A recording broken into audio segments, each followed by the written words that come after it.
President Trump made his second statement in 2 days about the violence in Charlottesville earlier this afternoon.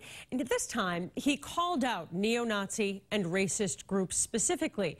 But did that repair the political damage from his failure to do so initially?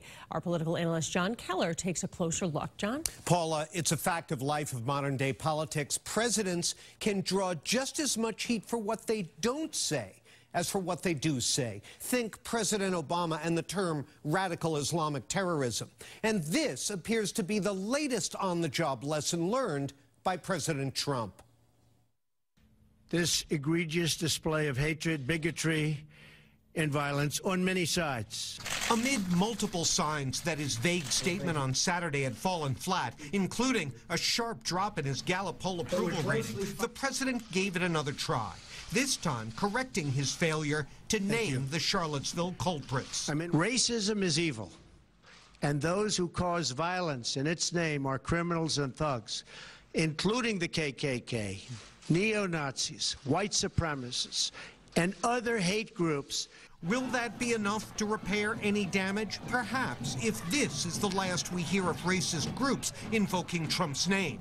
But that seems unlikely.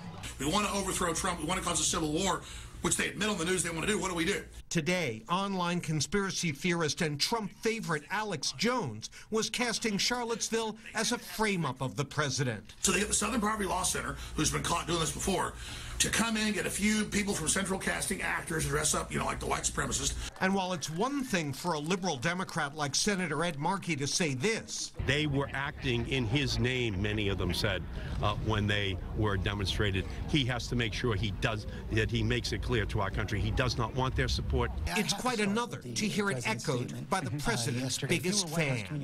Whether it's domestic or international terrorism, with the moral authority of the presidency, you have to call that stuff out.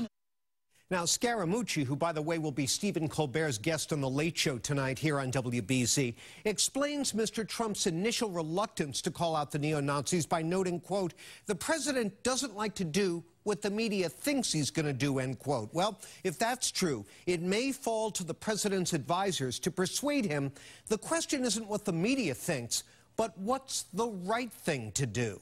David? All right, John Keller, thank you.